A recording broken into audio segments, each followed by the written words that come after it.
સાબરકાંઠામાં રસ્તામાં લટકતા જોખમી વીજ વાયરોને લઈને સ્થાનિકો હવે હેરાન બન્યા છે। રસ્તે લટકતા વીજ વાયરો જાણે મોતને આમંત્રણ આપી રહ્યા હોય તેવું લાગી રહ્યું છે। ચોમાસામાં વીજ વાયરોના કારણે ઘણા પશુઓ તથા લોકોના મોત નીપજ્યા છે। ચોમાસાની પૂર્વ તૈયારી કરવામાં વીજતંત્ર ઉદાસીનતા દાખવી રહ્યું હોય તેવું લાગી રહ્યું છે।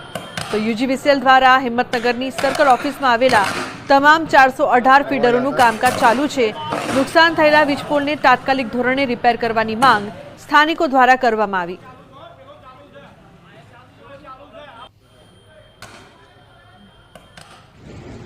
આમાં કુલ 428 ફીડરમાંથી 250 ફીડરોનું અમે સમારકામ કરી ચૂક્યા છીએ અને બાકીનાનું પણ અત્યારે હાલ સમારકામ ચાલી રહ્યું છે। આ સમારકામમાં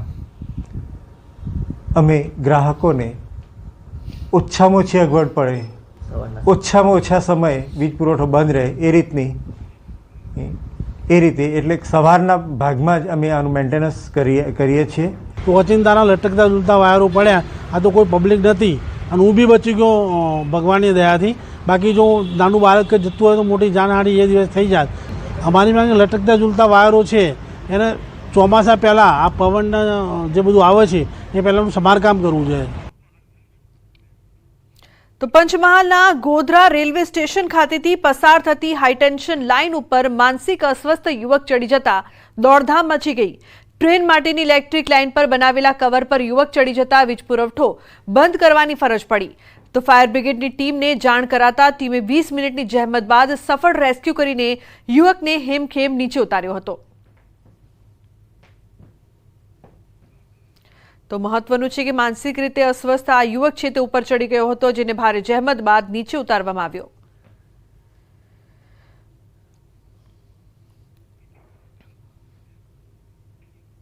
સમાચારમાં આગળ વાત કરીએ વડોદરાની। પફ ખાતા પહેલા સાવધાન, પફમાંથી નીકળ્યો છે વંદો। મિસ્ટર પફમાં કર્યો હતો ઓર્ડર, વંદો નીકળતા ગ્રાહકે બબાલ કરી। મહત્વનું છે કે જે પ્રકારથી પફમાંથી વંદો નીકળ્યો હતો તે બાદ ગ્રાહકે બબાલ કરી હતી અને ફરિયાદ કરી હતી। પફમાંથી વંદો નીકળતા અનેક સવાલો ઉપસ્થિત થઈ રહ્યા છે કે જે ખોરાક આપણે બહાર ખાઈ રહ્યા છે તે કેટલું સુરક્ષિત છે। મિસ્ટર પફમાંથી પફ માટે ઓર્ડર કરવામાં આવ્યો હતો, જેમાંથી વંદો નીકળ્યો, જે બાદ ગ્રાહકે બબાલ કરી હતી। તો અવારનવાર આ પ્રકારની સતત વધતી ઘટના બાદ હવે લોકોને સાવધાન રહેવું પડશે।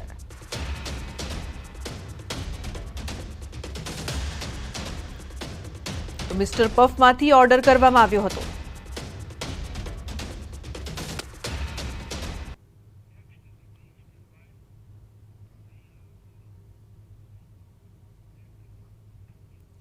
તો લગ્નમાં નાચગાન સમયે ફાયરિંગ, મહિલા ઘાયલ થઈ છે। છોટાઉદેપુરના ક્વાંટના બનાલા બનાવમાં આ ફરિયાદ। પોલીસે તપાસ કરીને ફાયરિંગ કરનાર આરોપીને પકડી પાડ્યો છે। ક્વાંટ તાલુકાના મોટી સાંકળ ગામમાં લગ્ન પ્રસંગમાં ફાયરિંગનો બનાવ બન્યો હતો। 29મી મેના રોજ વરઘોડામાં દેશી તમંચા વડે થયેલા ફાયરિંગમાં મહિલાને ગોળી વાગી હતી। પોલીસના મતે ડીજે સાથે વરઘોડામાં નાચતા યુવાને ફાયરિંગ કર્યું હતું, જેમાં મહિલાની સાથળમાંથી ગોળી આરપાર થઈ ગઈ હતી। આ મામલે પોલીસ ફરિયાદી બનીને તપાસ કરતા જેમાં ફાયરિંગ કરનાર પ્રવીણ વીરસિંહ રાઠવાની અટકાયત કરવામાં આવી છે। તો એક મહિલા ઘાયલ થઈ છે, જેને સારવાર માટે ખસેડવામાં આવ્યા। પ્રવીણભાઈ વીરસિંહભાઈ ડીજે અને ઘોડો સાથે આવેલા અને 30થી 40 માણસો નાચતા નાચતા આવતા હતા। તે વખતે કોઈક ફટાકડા જેવો ફૂટવાનો અવાજ આવ્યો। ત્યારબાદ પિકઅપમાં બેસેલ શાંતુબેન ને કંઈક વાગ્યું અને લોહી નીકળે છે તેવી ફરિયાદ કરી। દરમિયાન પ્રવીણભાઈ જે શકમંદ હતા એમને લાવી અને પૂછપરછ કરતાં એમણે આ બાબતની કબૂલાત કરી કે ડીજેમાં રાત્રિના સમયે નાચતી વખતે એમણે પોતાની પાસેનું એક હથિયાર તમંચો જે દેશી હાથ બનાવટનો છે એ કાઢી અને ફોડતા આ બનાવ બન્યો છે।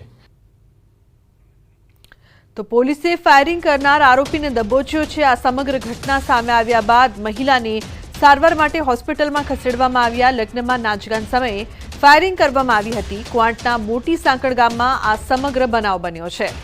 તો નાચગાન સમયે ફાયરિંગમાં મહિલા ઘાયલ થઈ હતી। નાચતા યુવકે ગોળીબાર કર્યો હતો, જે બાદ પોલીસે આ ફાયરિંગ કરનાર આરોપીને દબોચી લીધો છે। તો હવે આ મામલે વધુ કાર્યવાહી કરવામાં આવી રહી છે। તો ફાયરિંગથી ઘાયલ મહિલા હાલ હોસ્પિટલમાં સારવાર હેઠળ છે। ઉલ્લેખનીય છે કે છોટાઉદેપુરના ક્વાંટના ગામમાં આ સમગ્ર બનાવ બન્યો હતો। ફાયરિંગ કરનાર આરોપીને પોલીસે પકડી પાડ્યો છે।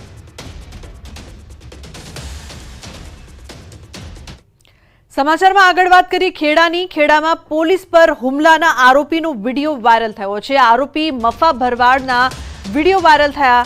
પોલીસે પડકાર આપતો વિડીયો વાયરલ થયો છે। લીંબાસી પોલીસ સ્ટેશનના પીએસઆઈ પર હુમલાનો આરોપી છે। આરોપી મફા ભરવાડનો રિવોલ્વર સાથેનો વિડીયો પણ વાયરલ થયો। મફો ભરવાડ રિવોલ્વર લઈને ફરતો હતો। તે રિવોલ્વરનું લાયસન્સ હતું કે કેમ તે પણ એક સવાલ છે। 2 દિવસ પહેલા પોલીસ પર હુમલો કરીને મફો ભરવાડ ફરાર થઈ ગયો હતો। આ મામલે પોલીસે ગુનો પણ દાખલ કર્યો છે અને તેના ઘરે નોટિસ પણ લગાવી છે। ગુનાહિત ઇતિહાસ ધરાવતો મફો ભરવાડ હજુ પણ પોલીસની પકડથી દૂર જોવા મળી રહ્યો છે।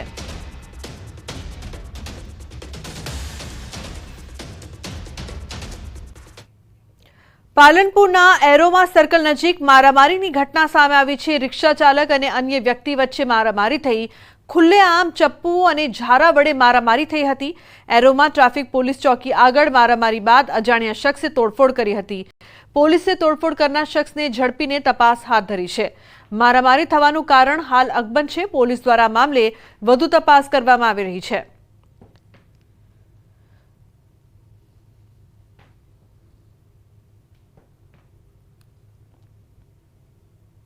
તો રિક્ષા ચાલક અને વ્યક્તિ વચ્ચે મારામારી।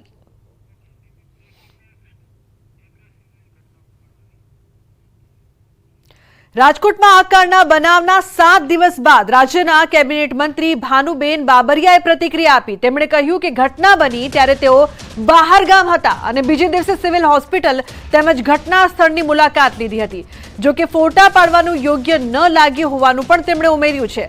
તેમણે કહ્યું છે કે જો મારું નામ સમગ્ર મામલે ખુલશે તો હું જાહેર જીવન છોડી દઈશ। ભ્રષ્ટાચારી એમડી સાગઠિયા મામલે સવાલો પૂછાતા ભાનુબેને ખુલીને બોલવાનું પણ ટાળ્યું હતું। પોતાના ઘરની સામે સાગઠિયાનો કરોડો રૂપિયાનો બંગલો બનવા બાબતે પણ ખુલીને બોલવાનું ટાળ્યું અને કહ્યું ઘર સામે ઘર। સમાચારમાં આગળ વાત જામનગરની વીજ તંત્રની ઘોર બેદરકારી સામે આવી છે। ધોરીવાવ નજીક 66 કેવીની લાઇન તૂટી ગઈ। વીજ લાઇન રિપેર કરવા નથી ડોકિયા અધિકારી। સ્થાનિકોના પીજીવીસીએલમાં રિસીવ નથી થઈ રહ્યાનો દાવો। મહત્વનું છે કે વીજ તંત્રની ઘોર બેદરકારીને કારણે લોકો પરેશાન થઈ રહ્યા છે, ત્રસ્ત થઈ રહ્યા છે, છતાં પણ તંત્ર હજુ ઘોર નિંદ્રામાં હોય તેવું લાગી રહ્યું છે। જામનગરમાં તંત્રની ઘોર બેદરકારી।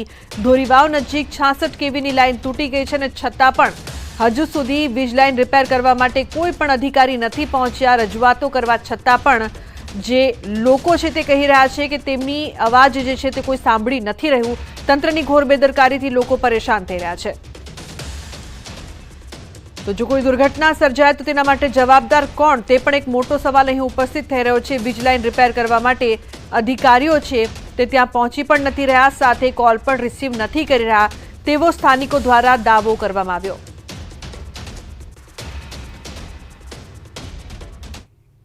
સાબરકાંઠામાં રસ્તામાં લટકતા જોખમી વીજ વાયરોને લઈને સ્થાનિકો હવે હેરાન બન્યા છે। રસ્તે લટકતા વીજ વાયરો જાણે મોતને આમંત્રણ આપી રહ્યા હોય તેવું લાગી રહ્યું છે। ચોમાસામાં વીજ વાયરોના કારણે ઘણા પશુઓ તથા લોકોના મોત નીપજ્યા છે। ચોમાસાની પૂર્વ તૈયારી કરવામાં વીજતંત્ર ઉદાસીનતા દાખવી રહ્યું હોય તેવું લાગી રહ્યું છે। તો યુજીવીસીએલ દ્વારા હિંમતનગરની સર્કલ ઓફિસમાં આવેલા તમામ 418 ફીડરોનું કામકાજ ચાલુ છે। નુકસાન થયેલા વીજપોલને તાત્કાલિક ધોરણે રિપેર કરવાની માંગ સ્થાનિકો દ્વારા કરવામાં આવી।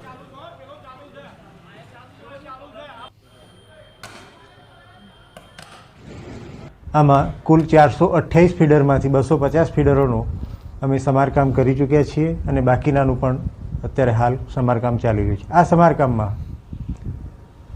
અમે ગ્રાહકોને ઓછામાં ઓછી અગવડ પડે, ઓછામાં ઓછા સમયે વીજ પુરવઠો બંધ રહે એ રીતે એટલે સવારના ભાગમાં જ અમે આનું મેન્ટેનન્સ કરીએ છીએ। ઓચિંતાના લટકતા ઝૂલતા વાયરો પડ્યા। આ તો કોઈ પબ્લિક નથી અને હું બી બચી ગયો ભગવાનની દયાથી। બાકી જો નાનું બાળક જતું હોય તો મોટી જાનહાની એ દિવસ થઈ જાય। અમારી માંગે લટકતા ઝૂલતા વાયરો છે એને ચોમાસા પહેલાં આ પવનના જે બધું આવે છે એ પહેલાંનું સમારકામ કરવું જોઈએ।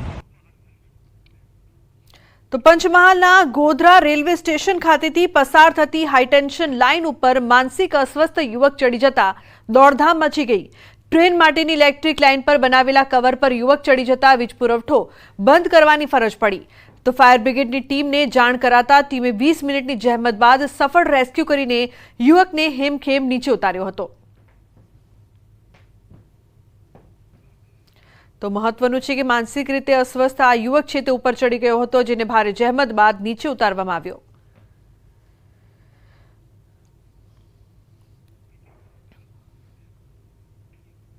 સમાચારમાં આગળ વાત કરીએ વડોદરાની। પફ ખાતા પહેલા સાવધાન, પફમાંથી નીકળ્યો છે વંદો। મિસ્ટર પફમાં કર્યો હતો ઓર્ડર, વંદો નીકળતા ગ્રાહકે બબાલ કરી। મહત્વનું છે કે જે પ્રકારથી પફમાંથી વંદો નીકળ્યો હતો તે બાદ ગ્રાહકે બબાલ કરી હતી અને ફરિયાદ કરી હતી। પફમાંથી વંદો નીકળતા અનેક સવાલો ઉપસ્થિત થઈ રહ્યા છે કે જે ખોરાક આપણે બહાર ખાઈ રહ્યા છે તે કેટલું સુરક્ષિત છે। મિસ્ટર પફમાંથી પફ માટે ઓર્ડર કરવામાં આવ્યો હતો, જેમાંથી વંદો નીકળ્યો, જે બાદ ગ્રાહકે બબાલ કરી હતી। તો અવારનવાર આ પ્રકારની સતત વધતી ઘટના બાદ હવે લોકોને સાવધાન રહેવું પડશે।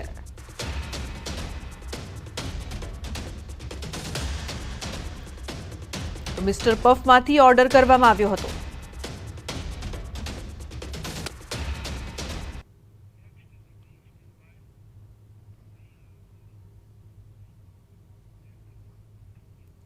તો લગ્નમાં નાચગાન સમયે ફાયરિંગ, મહિલા ઘાયલ થઈ છે। છોટાઉદેપુરના ક્વાંટના બનાલા બનાવમાં આ ફરિયાદ।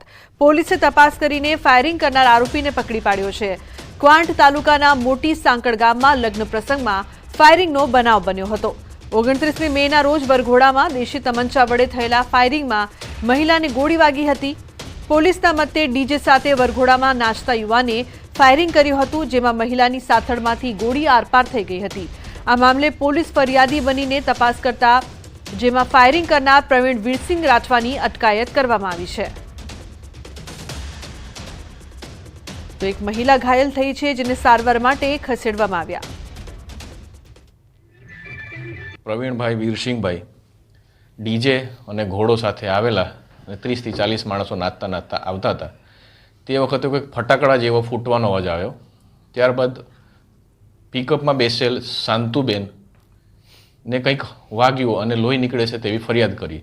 દરમિયાન પ્રવીણભાઈ જે શકમંદ હતા એમને લાવી અને પૂછપરછ કરતા એમણે આ બાબતની કબૂલાત કરી કે ડીજેમાં રાત્રિના સમયે નાચતી વખતે એમણે પોતાની પાસેનું એક હથિયાર, તમંચો જે દેશી હાથ બનાવટનો છે, એ કાઢી અને ફોડતા આ બનાવ બન્યો છે। તો પોલીસે ફાયરિંગ કરનાર આરોપીને દબોચ્યો છે। આ સમગ્ર ઘટના સામે આવ્યા બાદ મહિલાને સારવાર માટે હોસ્પિટલમાં ખસેડવામાં આવ્યા। લગ્નમાં નાચગાન સમયે ફાયરિંગ કરવામાં આવી હતી। ક્વાંટના મોટી સાંકળ ગામમાં આ સમગ્ર બનાવ બન્યો છે। તો નાચગાન સમયે ફાયરિંગમાં મહિલા ઘાયલ થઈ હતી। નાચતા યુવકે ગોળીબાર કર્યો હતો, જે બાદ પોલીસે આ ફાયરિંગ કરનાર આરોપીને દબોચી લીધો છે। તો હવે આ મામલે વધુ કાર્યવાહી કરવામાં આવી રહી છે। તો ફાયરિંગથી ઘાયલ મહિલા હાલ હોસ્પિટલમાં સારવાર હેઠળ છે। ઉલ્લેખનીય છે કે છોટાઉદેપુરના ક્વાંટના ગામમાં આ સમગ્ર બનાવ બન્યો હતો। ફાયરિંગ કરનાર આરોપીને પોલીસે પકડી પાડ્યો છે।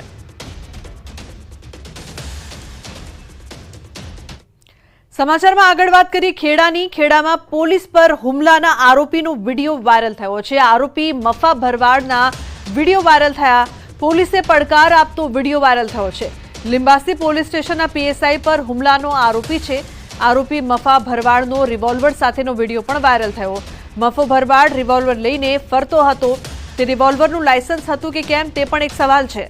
2 દિવસ પહેલા પોલીસ પર હુમલો કરીને મફો ભરવાડ ફરાર થઈ ગયો હતો।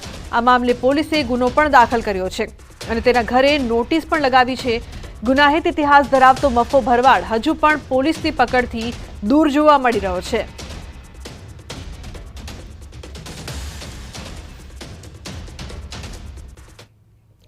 પાલનપુરના એરોમા સર્કલ નજીક મારામારીની ઘટના સામે આવી છે। રિક્ષા ચાલક અને અન્ય વ્યક્તિ વચ્ચે મારામારી થઈ। ખુલ્લેઆમ ચપ્પુ અને ઝારા વડે મારામારી થઈ હતી। એરોમા ટ્રાફિક પોલીસ ચોકી આગળ મારામારી બાદ અજાણ્યા શખ્સે તોડફોડ કરી હતી। પોલીસે તોડફોડ કરનાર શખ્સને ઝડપીને તપાસ હાથ ધરી છે। મારામારી થવાનું કારણ હાલ અકબંધ છે। પોલીસ દ્વારા મામલે વધુ તપાસ કરવામાં આવી રહી છે।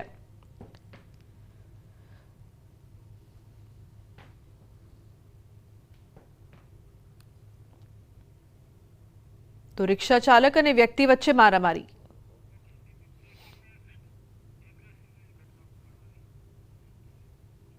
રાજકોટમાં આ કારના બનાવના 7 દિવસ બાદ રાજ્યના કેબિનેટ મંત્રી ભાનુબેન બાબરિયાએ પ્રતિક્રિયા આપી. તેમણે કહ્યું કે ઘટના બની ત્યારે તેઓ બહાર ગામ હતા અને બીજે દિવસે સિવિલ હોસ્પિટલ તેમજ ઘટના સ્થળની મુલાકાત લીધી હતી. જો કે ફોટા પાડવાનું યોગ્ય ન લાગ્યું હોવાનું પણ તેમણે ઉમેર્યું છે. તેમણે કહ્યું છે કે જો મારું નામ